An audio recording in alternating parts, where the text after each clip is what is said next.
di sebuah cobweb dan mengakibatkan ia terbunuh oleh player itu dan Minecraft-nya nge-crash. Saat dia membuka Minecraft lagi, world yang tadi namanya sudah berubah menjadi sangat aneh. Ia kemudian masuk lagi dan world yang ia jumpai berbeda dengan yang sebelumnya. Di world ini benar-benar hanya ada bedrock, air, lava, dan waktu yang berjalan begitu cepat.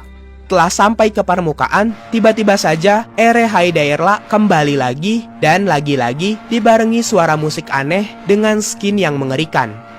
Dan ia juga lagi-lagi berkata, "This world is already occupied," dan menyuruhnya keluar. Kemudian, komputer dari si pencerita tiba-tiba ngehang dan rekordannya berakhir.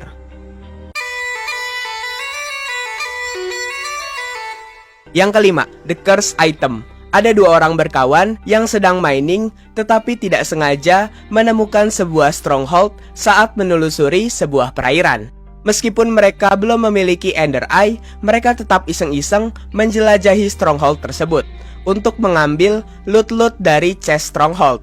Setelah mencari lumayan lama, akhirnya mereka berhasil menemukan diamond. Tetapi diamond ini aneh karena nama dari item ini bukan diamond, melainkan MFH RQPI. Aneh, kata mereka. Mereka akhirnya menemukan end portal, tetapi karena mereka nggak punya Ender Eye, mereka hanya menandai lokasi end portalnya saja.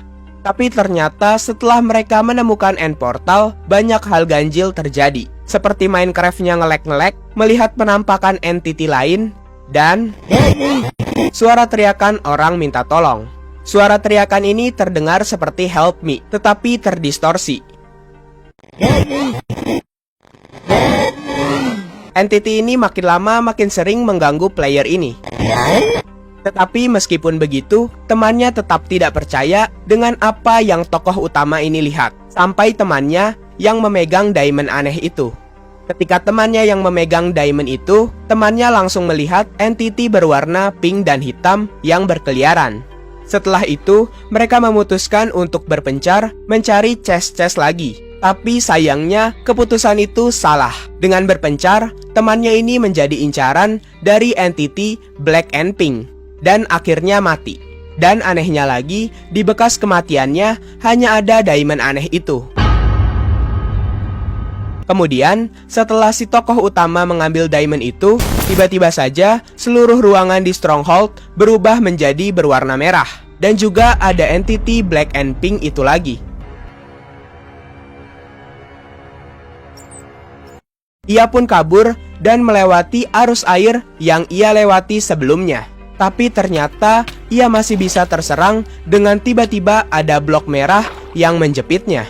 Ia berusaha kabur secepatnya, tapi makin lama komputernya makin nge-glitch.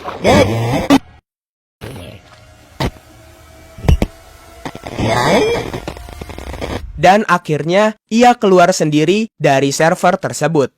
Yang keenam, The Number One Fan. Ada seorang fans dari Mr. Honeyboon yang sangat-sangat mengidolakan Mr. Honeyboon. Sampai-sampai nama Minecraft, nama server, dan peraturan server semuanya tentang Mr. Honeyboon. Skinnya juga inverted dari skin Mr. Honeyboon. Server dari fansnya ini gak sengaja dikunjungi Mr. Honeyboon karena penasaran. Di server itu, mereka mencoba untuk membuat entity naik dengan membuat spawner dari bedrock, obsidian, dan netherrack. Pertama, mereka mencoba menaruh coal di atas netherrack, tetapi gagal. Kemudian, mencoba menaruh soul torch di sekelilingnya dan menyalakannya dengan flint and steel, akhirnya berhasil. Ketika berhasil, waktu di Minecraft mereka seketika berubah menjadi malam hari. Awalnya mereka tidak merasakan apapun dan tidak ada entity apapun yang muncul. Karena gabut, Mr. Honeyboon ini bertanya, "Di mana kamu tinggal?" Dan dia menjawab kota yang sama seperti kota tempat tinggal Mr. Honeyboon. Wow, karena sudah menunggu sangat lama, akhirnya Mr. Honeyboon ini bosan dan ingin mengerjakan hal penting lainnya di dunia nyata. Tapi dia dilarang keluar oleh fansnya dan fansnya ini marah-marah. Fansnya ini bahkan sampai tahu alamat lengkap rumah dari Mr. Honeyboon. Mr. Honeyboon ini semakin merinding dan mencoba untuk keluar dari server itu. Tapi anehnya lagi, ia tidak bisa memencet tombol disconnect.